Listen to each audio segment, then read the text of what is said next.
Hey everyone, back again. Today I'm starting a three-part series on Noura Erakat's Justice for Some, Law, and the Question of Palestine. Because, this text gives such a good overview of the history of Israel's treatment of Palestine and Palestinians through a legal perspective. That's Erakat's training. I should say Erakat the Brilliant. From now on, I'll try to remember. I will refer to Erakat as Erakat the Brilliant through a legal perspective, but also a historical one, also a sociocultural one. It's brilliant. Politically, it's brilliant in so many ways. This is the kind of book I dream of writing something 100th as good as something like this one day. And that would be a major accomplishment for me.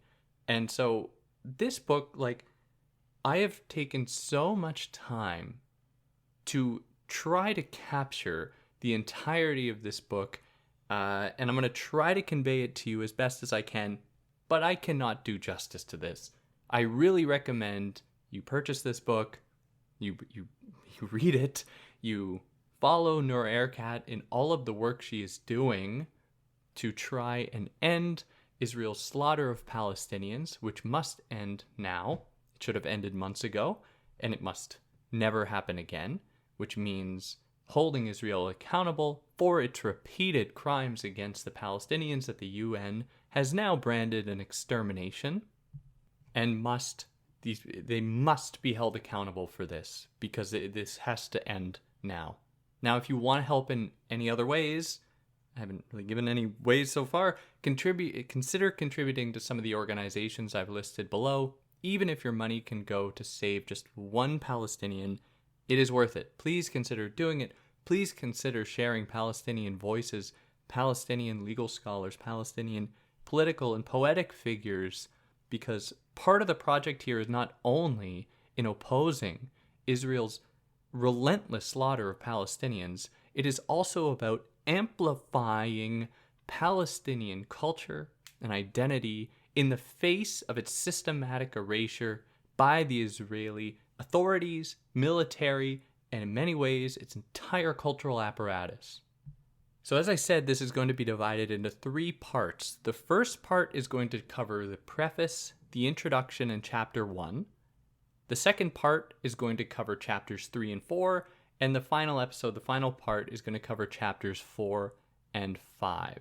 So let's jump into the preface here. Let's just jump into it. This book just simply, it looks at the failure of international law, specifically laws pertaining to occupation laws that have been internationally recognized, to account for Israel's occupation of Palestine.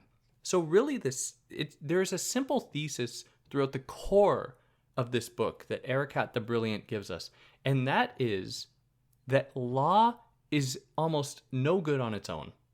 Law is only as good as the political apparatuses in place to enact what the law essentially demands or prescribes.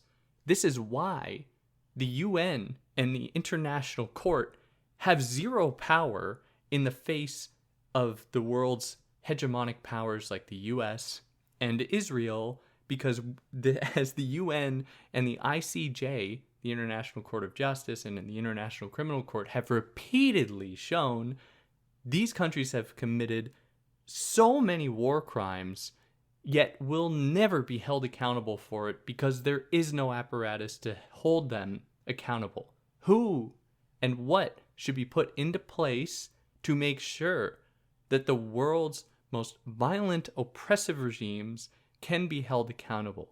And that is what Erakat, the Brilliant, is asking of us, encouraging us to begin talking about and seeking to put into place. And this has been long in the making. It wasn't just Erakat the Brilliant who brought this up. Many states, specifically states that were once colonized or occupied, have been pushing for this for decades, since after World War II. Thinking here Algeria, thinking here South Africa, and other states. So here she's going to be looking at the way that Israel's influence of the language of law and really influence over law itself, permits Israel to kill with little resistance and generally with impunity from the international courts in its slaughter of Palestinians in the West Bank and Gaza, and to justify its relentless occupation and expansion into the West Bank and Gaza, and that it has been doing for decades, that the UN has repeatedly condemned as being illegal, and that the US has historically been like, don't do that, Israel. Then Israel does it, and the US doesn't do anything to stop it, because of course they tacitly encourage it. So the UN has failed to actually discipline Israel for its illegal settlements, for its slaughter of Palestinians. It has failed to bring meaningful change in the region, and the Oslo peace process, which, don't worry, we're going to get into. Like, we are going to start from before Israel even existed, because remember, it only existed in the late 40s. We are going to go from then all the way to the present, or at least till about 2020 that this book covers. And we're going to get into all the details of all the historical moments in that period, which is extremely important to know. But the other thing, before I interrupted myself, is how the Oslo peace process essentially stifled the possibility of a two-state solution, which is not what Erakat the Brilliant is arguing for here. She is not advocating for a two-state solution, nor for that matter one state one, and that's not because she doesn't agree with it, not because she doesn't agree that Israel should be a secular state, that Palestinians should have the right to vote in, which, as it claims to be this amazing democracy in the Middle East, should be permitted. If it is truly a democracy, every single Palestinian who is being occupied by Israel should have the right to vote, and to vote out all of the people currently in Israeli government. That is how a democracy is supposed to work, at least as far as I'm told. At least as far as the US loves to claim democracy is about, until it goes against its interests. So the book is essentially a call to action of lawyers to leverage their skills against the culture of apathy that has gripped the world in its approach to the Palestinian question, to Israel's violence against Palestinians. And that puts us here into the introduction. So in 2016, the United Nations Security Council passed Resolution 2334 that unequivocally condemned Israel's illegal settlements in the West Bank. So for those of you that don't know, the United Nations Security Council is comprised of China, France, Russia, US, and the UK, and then there are 10 other countries that in most cases are what are called middle powers, so countries that aren't the part of the global hegemon, but are more like middle powers, that rotate and that occupy 2-year cycles on the United Nations Security Council. So there are 15 states on it at any given time, right? With China, France, Russia, US, and the UK always on it, and 10 other states rotating on a 2-year cycle. So Resolution 2334 unequivocally condemned Israel's illegal settlements.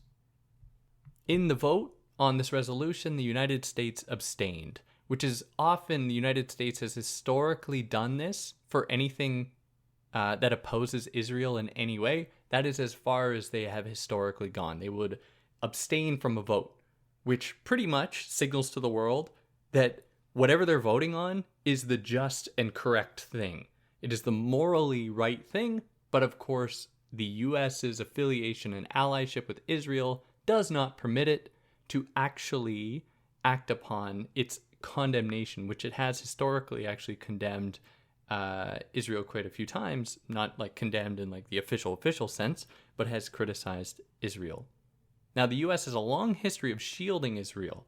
Between 1972 and 2017, the US vetoed censures of Israel 43 times. 43 times. And this is across both political parties. This isn't a partisan issue. This is bipartisan within the US, and it is also bipartisan within Israel. anyone who says that the ongoing slaughter of Palestinians is somehow due to the right-wing government currently in place in Israel under Netanyahu is deluded. They're deluded. This has been going on for almost a century now within Israel as a state. And it has been the mandate of both left and right-wing governments, as I will show, and the same in the United States. In fact, left-wing governments in the US have actually kind of historically been worse, if you include Joe Biden, who has been the absolute worst in his apathy toward Palestinian suffering. There is no comparison to be made to any other president. And we're going to get into all of that. We're going to cover all of that, so just sit tight. I know I'm being a little bit more animated. Maybe I'm screaming a little bit more, a little louder than normal. I hope that that's not off-putting. But sit back, try and relax, and take in this history. So with Resolution 2334 that condemned Israel's illegal settlements that the U.S. abstained from, even in the face of that abstention? Abstination, whatever. Israel lost its mind. Israel just blew its lid in response, crying that this would threaten the peace in the region. Now, don't be fooled, though. A few weeks before it passed, the U.S. increased its annual spending in Israel from $3 to $3.8 billion a year. A year of taxpayer money. While the U.S. also loves to cry about how there's no money for healthcare, or for schools, or to pay teachers, or to pay other public servants. No. But there's infinite money to fund wars overseas. There's always infinite money for that. And there are so many instances of the U.S. backstabbing Palestinians and just siding with Israel. In 2012, of course, the U.S. opposed a Palestinian bid for statehood, including so many other historical instances of the United States treating Palestinians as subhuman, as being undeserving of rights, as being undeserving of representation. Now, did Resolution 2334 do anything? The condemnation of Israel's illegal settlements? Not really. Israel claimed it was an attack on them, which they often do. So often, if there is any move by the United Nations or any other international body to recognize Palestinians, Israel cries about how this is somehow an attack against them. It's one of their common strategies. Perhaps, in some cases, they go so far as to claim that it's anti-Semitic. They will do anything that they can to make sure that Palestinians are not given the rights that they deserve as humans. And this is a common story. Israel does horrible things, they get condemned, and then they keep doing those things because nobody is able to hold them accountable. And this book explores how law is influenced by power and by politics to benefit Israel at Palestinian people's expense and the Palestinian territory's expense, where Erakat the Brilliant wants to reveal how international law has essentially been co-opted for the world's superpowers in the West, mostly. So what is international law really? It's kind of an important thing. You gotta know about international law. It emerged largely to represent colonial states, actually, hence its attachment to Israel. It has historically, think of the people who occupy it, the countries that occupy it, with on the United States Security Council and that are represented in the UN. These are primarily colonial languages represented in the United Nations, where there's 6 represented languages of the hundreds of thousands of languages. Hundreds of thousands. How many languages are there on Earth? 1,000? Let's just say hundreds. I'm going to say hundreds. Hopefully somebody Google it and tell me, whatever. The hundreds and hundreds of languages across the world, 6 are represented in the United Nations. These are primarily languages of previous colonizers, and international law emerged largely to defend colonizers from the colonized mounting armed resistance against their colonizers. It was used to lend conquest a veneer of legality, in Erakat the Brilliant's words. This isn't to say that these laws only serve power, though. There have been moments when it's done good things for oppressed people. But historically, it has primarily served power's interests. One prime example is the US's appeal to international law to justify Guantanamo Bay, to justify their capture, detainment, incarceration, and torture of people that they suspect of terrorism without any chance of them seeing a day in court, which Israel loves to do as well. You can just look this up. You can look up how many Palestinians are currently and have historically been held in Israel, many of whom are children, 1,000 or so, children who will never see a courtroom, which breaches international law. Are these hostages? I don't think it's far-fetched to think so. But we'll get into this in a lot more detail. But the creation of the concept of the terrorist has been used as a way to bypass law, to bypass established law, to say that this situation is what is called sui generis, if I'm pronouncing that right, which means or translates to a unique situation, which is something the US and Israel love to use to say that traditional law, like occupation law or the law of prisoners of war or anything like that, doesn't apply because this situation is totally new.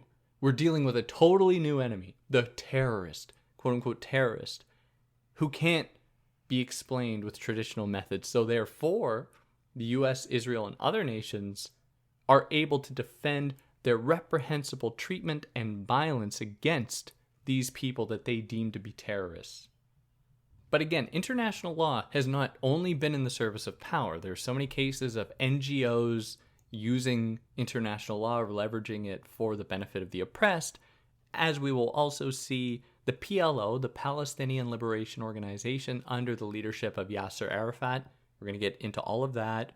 Made heavy use of international law and made great strides. Also made great mistakes with international law to earn international recognition, for Palestinians to earn international recognition.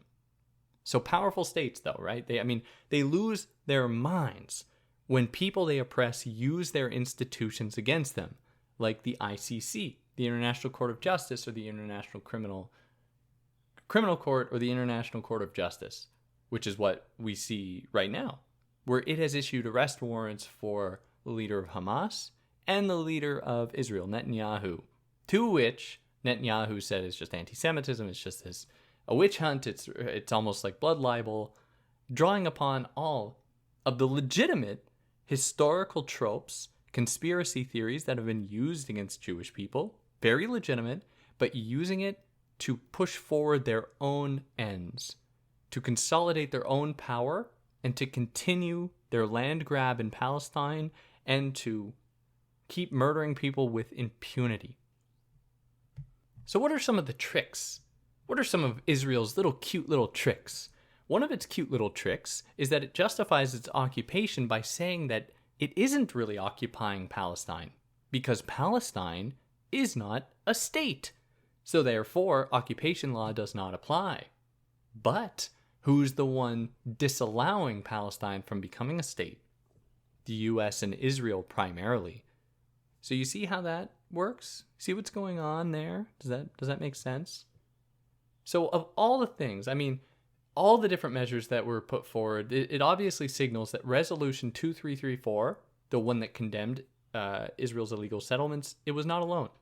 At the same time, the UN Economic and Social Commission for Western Asia released a report, this is back in 2016, around that time, a report detailing Israel's apartheid regime as the prime barrier to Palestinian statehood. Ding ding. Does that make sense? Does this make sense in the context then of them wanting to deny Palestinian statehood? I think so. And this was shelved at the UN and never really discussed. It was just swept under the rug, like who cares? In the face of all of this, though, the Palestinian goal is simple. It's really simple. Freedom and statehood. And citing Frantz Fanon, the great post-colonial scholar, Erakat the Brilliant exhibits a healthy skepticism of statehood, though. And this is a really interesting point, and it's one that Edward Said picks up on as well. Because it is, in a sense, to borrow from Audre Lorde, to use the master's tools against the master, where we have created a situation in which the only way for people to live free is if they live in a state, which is an oxymoron. You're not truly free if you're living in a state. But this is a situation that we've created for ourselves in the broader, global, ideological, powerhouse understanding of statehood and the necessity for statehood, because we've created it as a necessity. Because power has been collected into the hands of a few who have historically shown to be very willing to use it against people, leaving people's only recourse to adopt a state. Now, the problem with states is that they kind of freeze a people. They freeze them in time and they say, oh, well, here are your attributes, here is your language, here is your culture. It has been frozen in the form of the state, and it disallows people's natural propensity for change and flow and development. But this is what, Erakat the Brilliant is not saying that we can't do this. She's saying this is our only option, actually. But we have to be prepared to acknowledge the extent to which the solution is still part of the problem, and that to oppose colonial domination demands not only opposing colonizers, it means opposing the very logics that underwrite colonial domination, like statehood, like nationality, all of these things that work in a way to create distinctions and to permit the use of force against a perceived other that is not part of ourself being the colonizer, from whatever perspective that's coming from.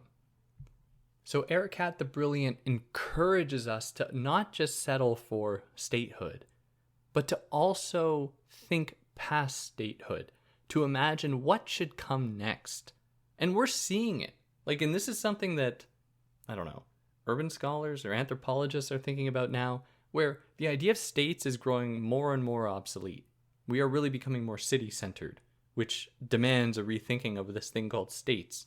But when states have so much power, we need to rethink it. When states can murder now, within Palestine alone, more than 40,000 people, tens of thousands of children, who are, by definition, innocent. Tens of thousands of children. There's something wrong with this very structure. There's something fundamentally wrong with it that needs to be rethought. It needs to be challenged. It has to be brought down. There's no other way about it. And this isn't even mentioning the U.S.'s history of violence against people in the Middle East. Hundreds of thousands of dead civilians in Iraq, Afghanistan. It's unbelievable. And that puts us here into chapter 1, colonial erasures. So she starts here with the overview and then moves into the specific history from 1917 to 1967. So we're starting with a brief kind of spotlight checklist of all the things we'll cover, and then we're going to get into more detail in this history from 1917, so 30 years before Israel even existed, 30 years before then, all the way up to 67. So before World War II, Britain held colonial power over Palestine, what they called Mandate Palestine, over that region. And during this time, there was an influx and a steady increase and a steady movement of Jewish settlers from Europe and from other parts of the world into Palestine. This is before World War II. But there was nothing wrong with this. People were moving, and people move everywhere all the time.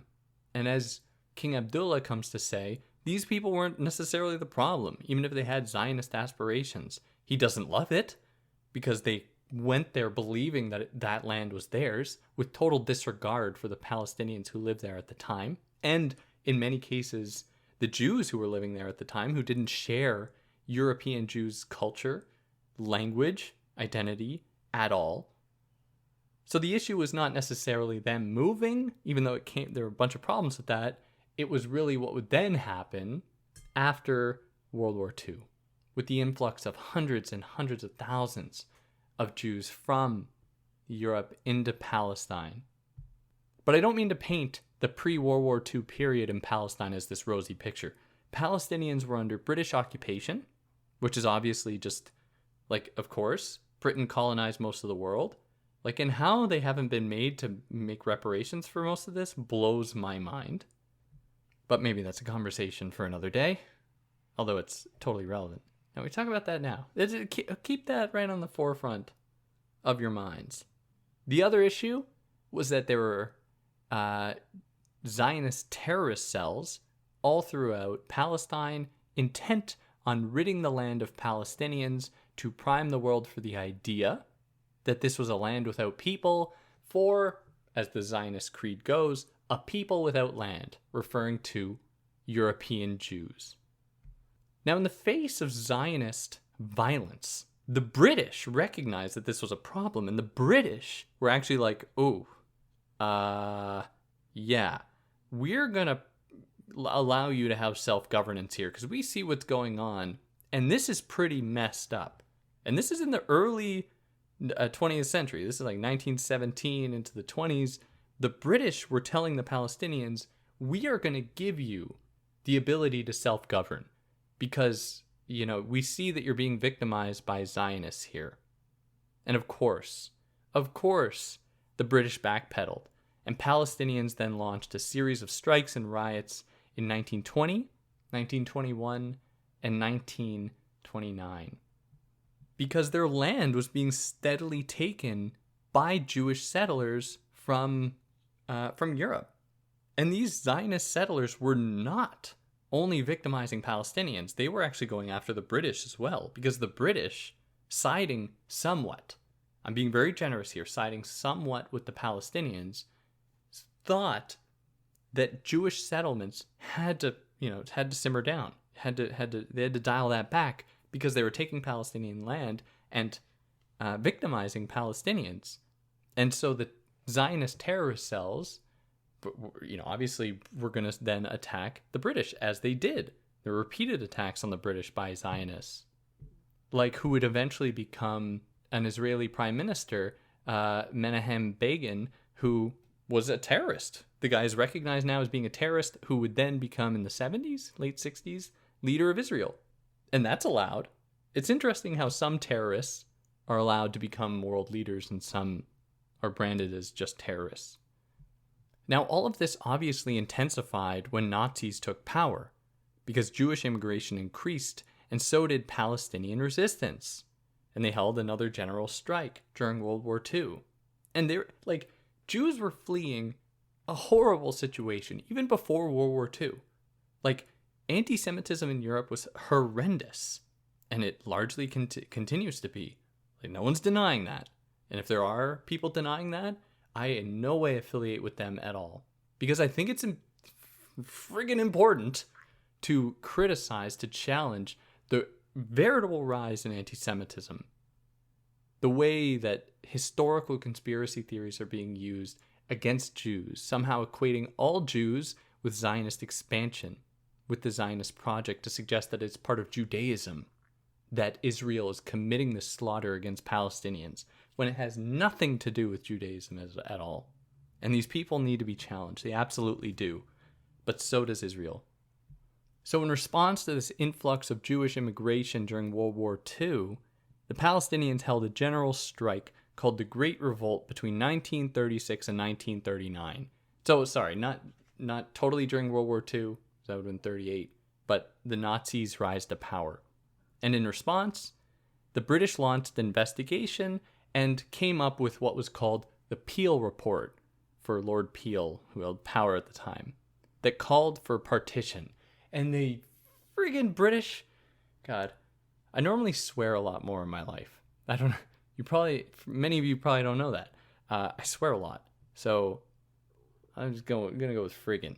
Friggin', the British love to do that. They love to partition things. They see a problem and they're like, oh, split it up into some states like they did with India and Pakistan.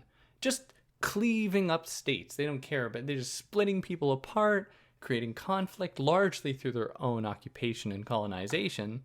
And then they just wipe their hands of it. They say, oh, well, you now have your own states, figure it out. So the Peel Report prescribed essentially partition.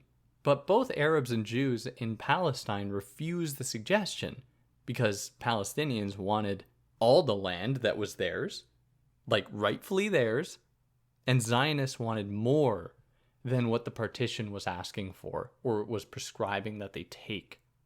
So Palestinians tried to use here Gandhi's nonviolent tactics to mount a kind of resistance to the British and to Zionist expansion.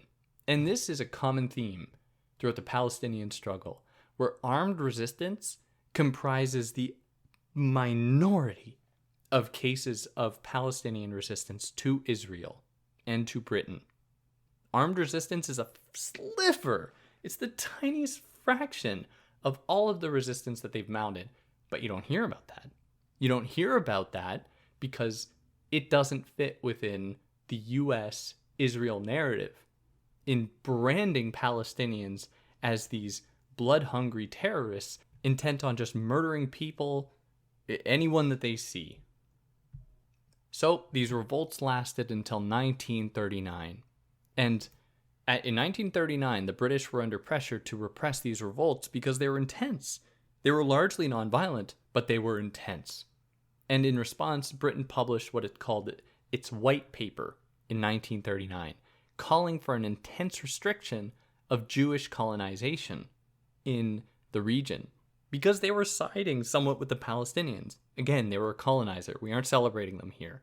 But this should signal to you just the situation that Palestinians have been living under for a century, and really earlier than that too, living under for a century through or by Zionist rule and by Zionist expansion, to fly in the face of the idea that somehow, Palestinians just woke up on October 7th and decided to wreak havoc, like as though there is no history to this entire quote-unquote conflict. So this attests to the power of resistance, though. The Palestinians were successful at doing this, at limiting Jewish expansion in and on their territory. However, the repression that it elicited gave more power to terrorist Zionist groups like Irgun and Lehi, and ultimately to British powers, because the British, in response to Palestinian struggles and resistance between 1936 and 1939, at this time, the British began to increase their military presence there, and they branded it as this kind of permanent emergency, something that Israel would do as soon as it became a nation in 1948, and they would continue to do for about 20 years, until 1967 to justify committing violence against Palestinians and taking Palestinian land by continually screaming about how they are under threat. So they used this period, Israel used the history of Palestinian resistance as justification for their own increased security and heightened security and repression of Palestinians between 48 and 67, essentially continuing a legacy of British colonization. So where did this all begin, right? Where did this all begin? Well, it really began with British colonialism. The British can't be ignored here. Like, the British are so much responsible for this, it's unbelievable. But also, there's the Zionists, specifically Theodore Herzl's Zionist manifesto that got the Zionist ball rolling.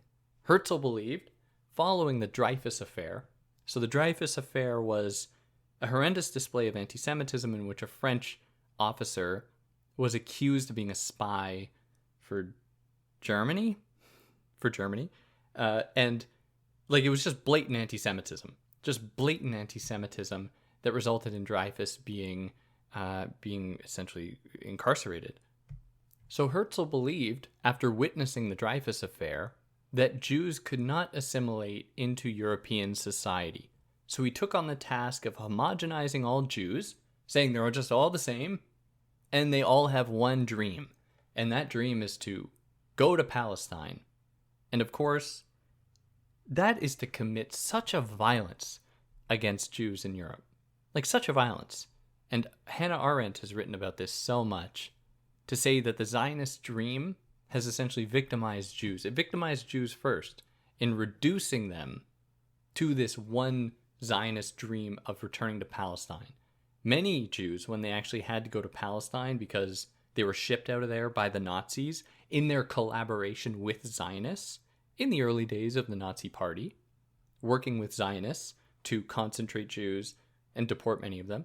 When Jews within Palestine wanted to eventually return home, the Jewish agency there said nope, and actually harassed and assaulted Jews, tens of thousands of Jews trying to return. There's a big example of this in the case of Austrian Jews trying to return back to Austria. So this is like, we have to ask, how much of this is actually true about this so-called Jewish dream of Zionism, or to return to their perceived to be homeland? Is this something held by Jewish people, or is this something held by a select few Zionist Jews intent on realizing their own colonial aspirations?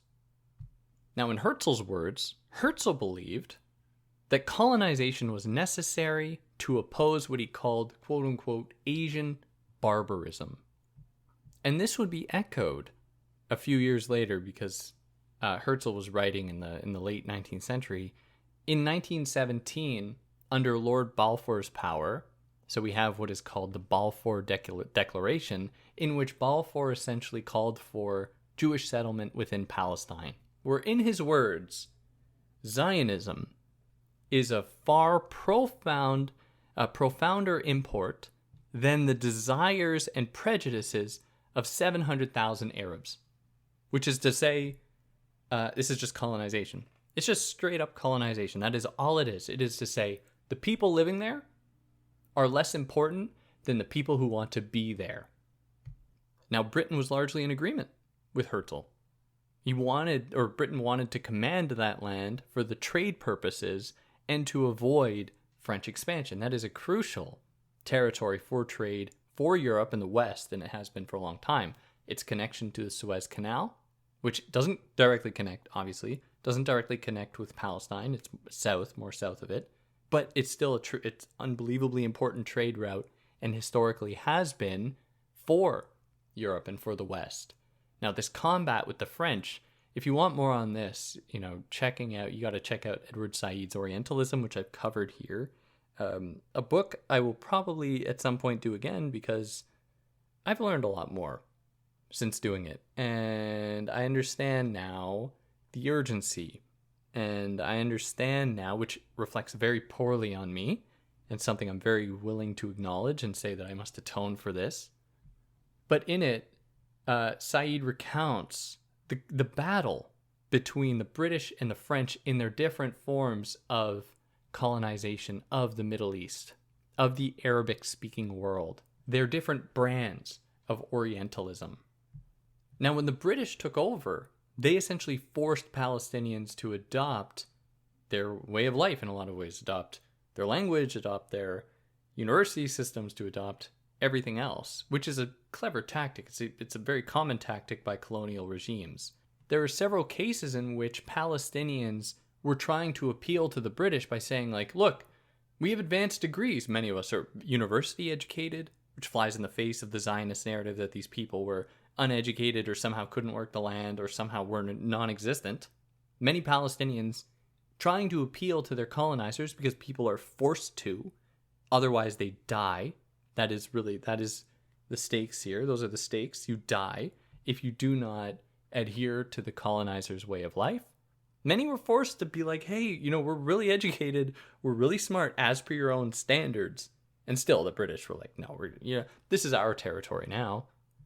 And I should be a little bit more clear here about the timeline. So in 1920, Palestine belonged to the Syrian kingdom, which included Lebanon, Syria, and Jordan. But the Treaty of Sèvres cleaved off Palestine for British and Jewish rule. Hence the Balfour Declaration in 1917, essentially priming this possibility. In 1923, the British released their Mandate for Palestine that viewed Palestine as the national home for the Jewish people. In 1923, before World War II, before Nazi Germany, they were taking over this land. In it, or in the British Mandate, they describe Palestinians only as non-Jewish. They don't even give them an identity. They just say, the people there, they're not Jewish, therefore they somehow are less deserving of this place. And then proceeded to systematically prevent Palestinian self-governance. Britain gave them scraps so long as they accepted the mandate. And there's so many resonances between this and the treatment of indigenous people in Canada and the United States. For a really great book on this, and that Erakat the Brilliant invokes, is Glenn Coulthard's Red Skin, White Masks, which I highly recommend. It's a play on Frantz Fanon's Black Skin, White Masks, but looking at the colonial context in Canada, primarily, and his own ancestral heritage with the Dene people. The Dene people living primarily in what is now northern colonial Canada.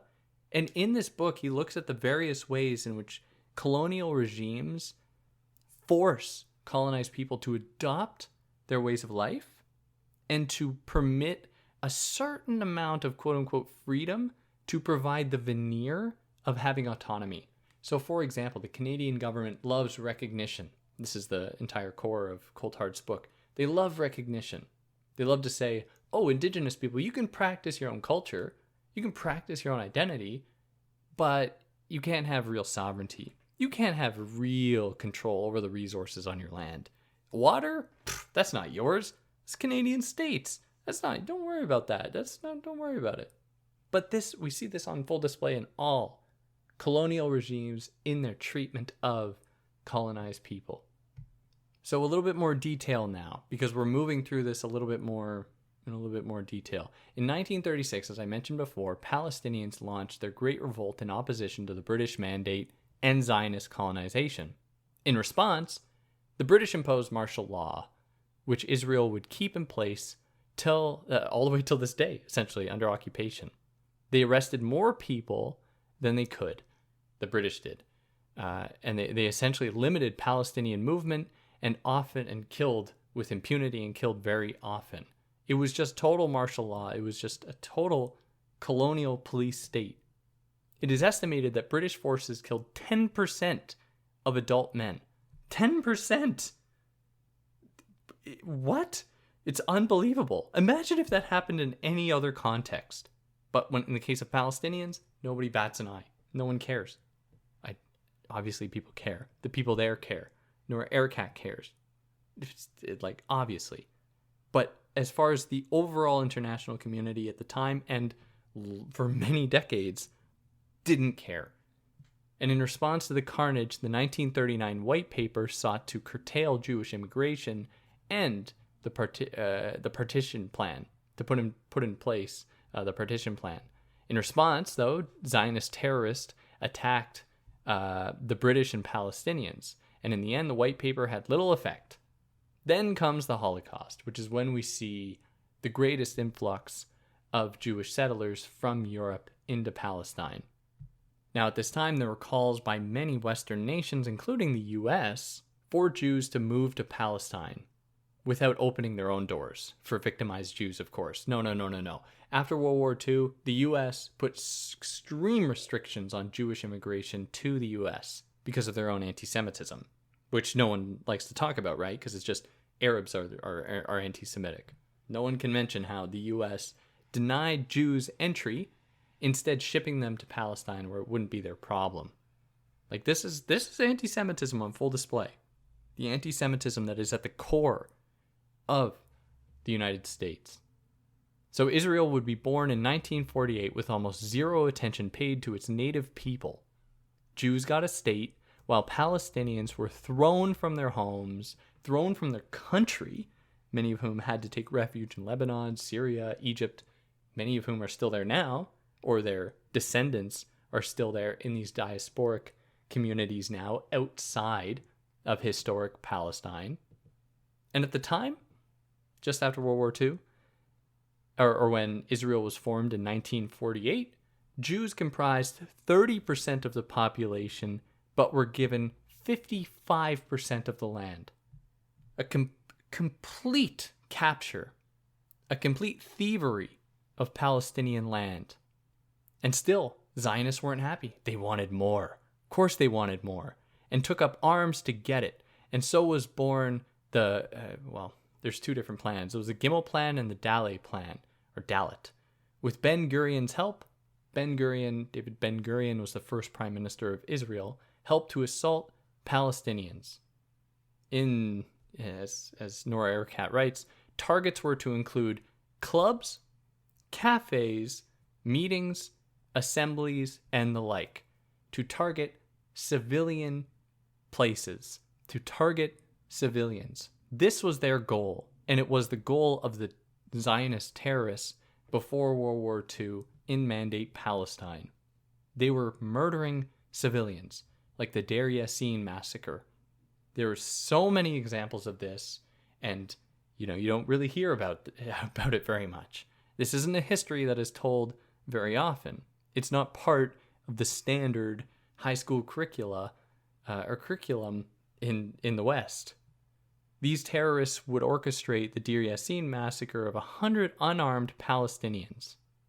Then between 1947 and 1949, Zionist militia, and don't forget, Menachem Begin who led some of these terrorist groups, would become the leader of Israel in the late 60s, early 70s. Now, between 47 and 49, the Zionist militias and Israeli forces reduced the Arab population from 1 million to 160,000. This is what is referred to as the Nakba. The Nakba translates to the catastrophe, where in the period after World War II, when Israel was formed around 1948, approximately 800,000 Palestinians were cast from their homes and forced to flee, to go to Lebanon, to go to Syria, to go to Egypt, to go to Jordan. Have they been given the opportunity to return? Absolutely not. And the next decades, Israel would make sure, through its own use of legal force, to make sure that Palestinians can never return to their homes through various different legal tactics. This isn't even to mention all the people that the Zionists murdered. These are just people who they displaced from their homes, thrown into refugee camps. Now, by 1949, Israel had taken over 78% of the land in just a few years. In like 1 year. In 1 year. From 55% to 78% of the land, and had earned a spot in the UN, essentially having the UN communicate to the world its approval of Israel as a state, and therefore all of the actions and violence that Zionists had committed to achieve that state. But any kind of Palestinian resistance is branded as terrorist. It's illegitimate, right? In response to October 7th, Israel can kill 40,000 people, more. We have no idea what the actual number is. Tens of thousands of children can do that because of October 7th. But 100 years of colonization, Palestinians are not allowed any kind of resistance. If they do, 40,000 of them will die, maybe more. The remaining Palestinians, though, those who weren't cast from the land, the 160,000 remaining ones, were placed under lock and key and framed as an existential threat and racial threat to the Jewish state. So the remaining Palestinians were placed under military rule. Well, they were living under military rule, but that military rule was then continued now through Israel, not through the British. Now, in 1950, Israel, with European support, passed what was called the Absentees Property Law to provide legal justification to seize property once held by displaced Palestinians. So this is just saying they're never going to have the right to return. Israel was like, no, we're just going to take that land. And they would then use that to deny them re-entry, to say, oh, your land's not there anymore, so you have nowhere to go back to. So stay in Lebanon, so stay in Jordan, so stay in Egypt. You got nowhere to return to. In 1953, the land acquisition law allowed Israel to confiscate Palestinian land of those then living there, where people who were living there were then having their land seized in the early 50s. Between 1948 and 1953, 350 of 370 new Jewish settlements were on Palestinian land.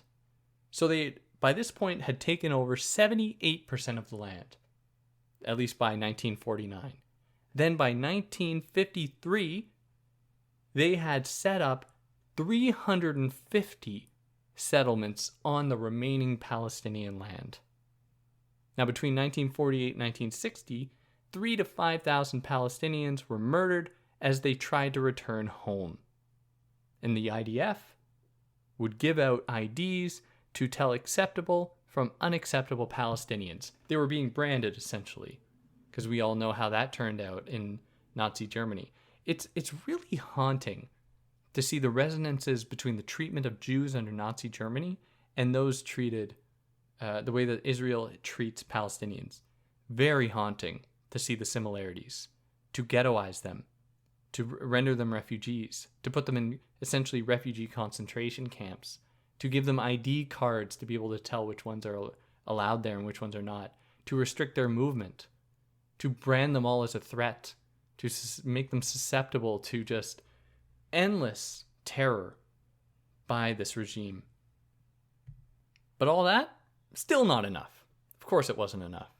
And so was born the Law of Return in 1950 and Nationality Law in 1952, which these laws were the laws that say any single Jew on the planet has the right to that territory. Doesn't matter where you're from. Doesn't matter where you were born. Doesn't matter where your parents were born, your grandparents. Doesn't matter. Any Jew can go to that land and be welcomed in and be given land there. Native-born Palestinians, though, not so much. Absolutely denied any such possibility. And this was enshrined into law in the early 50s. And they would continue this legacy for decades. This is still very much on full display. A Jew born in New Jersey has more of a right to that land than a Palestinian born there today. And they continue this for decades, right? Treating Arabs in the region as second-class citizens at best and threats to be killed off at worst. As Hannah Arendt wrote, writing about the Eichmann trial, when she was in Jerusalem, this is what Hannah Arendt, the most famous writer on totalitarianism and fascism, had to write. She wrote, "They treat the Arabs in a way that in itself would be enough to rally the whole world against Israel." Very interesting observation from the world's leading expert on totalitarianism at the time.